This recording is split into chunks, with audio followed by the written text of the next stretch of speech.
আসসালামু আলাইকুম। আমি খান মেরাজ। কেমন আছেন সবাই? আশা করি সবাই অনেক অনেক ভালো আছেন। ঢাকাতে থাকাকালীন টাঙ্গাইলের বাণিজ্য মেলা নিয়ে পোস্ট দেখতে দেখতে আর থাকতে ইচ্ছা করতেছিল না। এই কারণে চলে আসলাম আমার প্রাণের টাঙ্গাইলের ঐতিহ্যবাহী বাণিজ্য মেলায়। তো এখান থেকে আমরা 20 টাকা দিয়ে টিকিট সংগ্রহ করলাম।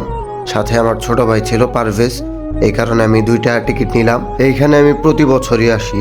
আর আমি যখন আগে টাঙ্গাইলে থাকতাম তখন তো ডেইলি এখানে আড্ডা দিতাম।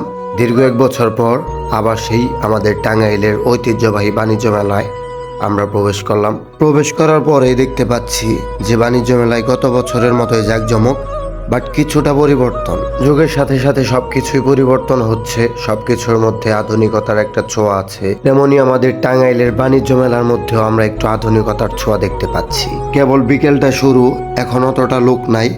এখানে সাধারণত লোক হয় সন্ধ্যার পর, আর আমরা সন্ধ্যার পর পর্যন্তই থাকবো। আপনারা আমাদের সাথেই থাকবেন।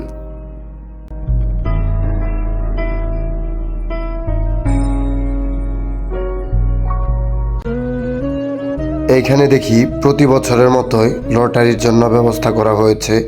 আর পাশে দেখি বিভিন্ন ধরনের রাইড এবং কসমেটিক্সের দোকান। এখানে বিভিন্ন ধরনের দোকান আছে, আপনারা কেনাকাটার জন্য অনেক প্রোডাক্টই এখানে পাবেন। আর তাছাড়া মেলার মধ্যে খাওয়া দাওয়া ঘোরাঘুরির অন্যরকম একটা মজা। আর আমার ছোট ভাই তো সারাদিন ভিডিও করে চলছে।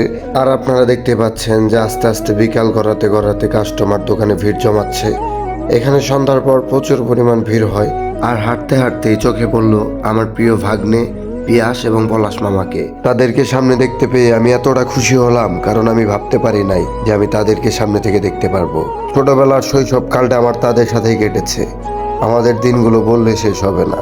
আমাদের সেই শৈশবকালে অ্যান্ড্রয়েড ফোন ছিল না। আমরা সারাদিন অনলাইনে সময় পার করতাম না, পড়তাম না ডিপ্রেশনে। আমরা নদীতে গোসল করতাম, আমরা খেলতাম, আমরা ঘুরতাম। এইভাবেই কাটতো আমাদের সুন্দর শৈশব। তো শৈশবটাকে অনেক বেশি মিস করি, আর সাথে পলাশ মামা এবং পিয়াসকেও। আর এখন আমরা যাচ্ছি এই রাইডের কাছে, কারণ এই মেলার দায়িত্ব তাদের হাতে দেওয়া হয়েছিল। এই কারণে তারা আমাদেরকে রাইডে ওঠার জন্য অফার করলো এবং এখানে আমাদের ফ্রি টিকিটের ব্যবস্থা করে দিল। সব মিলিয়ে বেশ ভালোই লাগলো যে তাদের পজিশন টাঙ্গাইলে এত ভালো। আর অনেক বেশি গর্ববোধ হচ্ছিল, কারণ আমার সেই শৈশবের সঙ্গীগুলা আজ আমাদের টাঙ্গাইল শহরে এত বড় বড় পজিশনে। শুধু এই বাণিজ্য মেলা বলেই কথা না, টাঙ্গাইলের বিভিন্ন বড় বড় সংস্থার অনুষ্ঠান হোক বা যাই হোক না কেন, বেশিরভাগ বড় বড় সংস্থার দায়িত্ব ওনারা পান এবং তারা সঠিকভাবে দায়িত্ব পালন করেন। তাদের উপর টাঙ্গাইলের সিনিয়র যারা আছেন তারা সবাই হয়তোবা ভরসা পান, এই কারণে তাদের উপর সব দায়িত্ব দেন।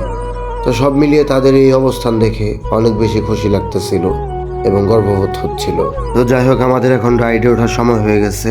আমি আর পারভেজ এখন রাইডে উঠবো। আর রাইডে ওঠার সাথে সাথেই দেখতে পেলাম যে পিছনে 2জন আপু বসে আছে। এই কারণে একটু আনইজি ফিল হচ্ছিল। তারপরে আস্তে আস্তে নিজেকে মানিয়ে নিলাম। আমি শুরুতে অতটা খেয়াল করি নাই। যখন আমি ভিডিও এডিট করতে গেলাম তখন দেখি আপুগুলা এতটা সুন্দর ছিল, আমি পুরো ক্রাশ খেয়ে গেছি। তো যাই হোক, আপুগুলা নিশ্চয়ই ভিডিও দেখলে আমাকে অবশ্যই কমেন্ট করবেন। আর এদিকে স্কুলের মেয়েদের অবস্থা দেখে আমি হাসতে হাসতে শেষ। তাদের রিয়াকশনটা যদি আমি আপনাদেরকে একটু শোনাই। কথায় আছে না, মেয়েরা এমনি একটু ঢঙ্গি হয়, কোনো কিছু না হইলেই শুধু শুধু চিল্লাচিল্লি। তো এইদিকে দেখি যে আমার ছোট ভাই শুধু ওদেরকে ভিডিও করতেছে। এর মধ্যে আমি কোনো কাহিনী খুঁজে পাইলাম না। ও ছোট ভাই, এই কারণে ওরা জিগায়ও নাই। বাট যখন আমি ভিডিও এডিট করতে গেছি তখন দেখলাম যে ওর এই অবস্থা। তারপর আমি ভাইয়াকে কিছু কানে কানে নির্দেশনা দিলাম যে তুমি মেয়েদেরকে অতটা ভিডিও করো না, কারণ আমার প্রবলেম হইতে পারে। কারণ আমি সবসময় মেয়েদের থেকে সাবধানে থাকার চেষ্টা করি, কারণ কখন কোন বিপদ আসে বলা যায় না। তো এই কারণে সাবধানতার মাইন্ড নাই, এই কারণে ওরা আমি কানে কানে একটু সতর্ক করে দিলাম। তো যাই হোক, তারপরও ওর মতন সেফটিভাবে ভিডিও করা শুরু করলো এবং আস্তে আস্তে আমরা তুলতে তুলতে রাইডটা এনজয় করলাম।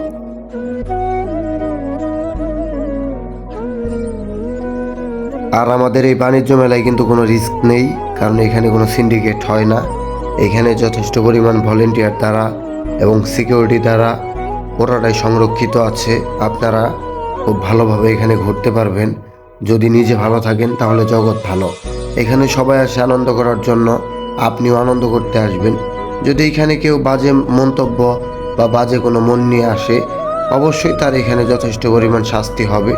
আর আপনারা রিল্যাক্সে ঘুরতে পারবেন, আনন্দ করতে পারবেন, কোনো সমস্যা নাই। হুট করে আমার জরুরি একটা কাজ পড়ে গেল, এই কারণে আমি রাত পর্যন্ত থাকতে পারিনি। তো যতটুকু ভিডিও করেছি আশা করি সবার অনেক ভালো লাগবে। আর সবাই বাণিজ্য মেলা আসবেন, ঘুরে যাবেন। সবার মুড ফ্রেশ করার জন্য একটু বিনোদনের দরকার আছে, এই কারণে মেলাতে আসলে অবশ্যই আপনাদের ভালো লাগবে। তো সবাই ভালো থাকুন, সুস্থ থাকুন। আর আমার ভিডিও যারা দেখছেন টাঙ্গাইল থেকে, তারা অবশ্যই কমেন্ট করবেন। আর যারা টাঙ্গাইলের বাইরে থেকে আসতে চান, যাদের থাকা খাওয়া সুবিধা, তারা অবশ্যই আমার সাথে যোগাযোগ করবেন। তো সবাই ভালো থাকুন, সুস্থ থাকুন। আল্লাহ হাফেজ, আসসালামু আলাইকুম।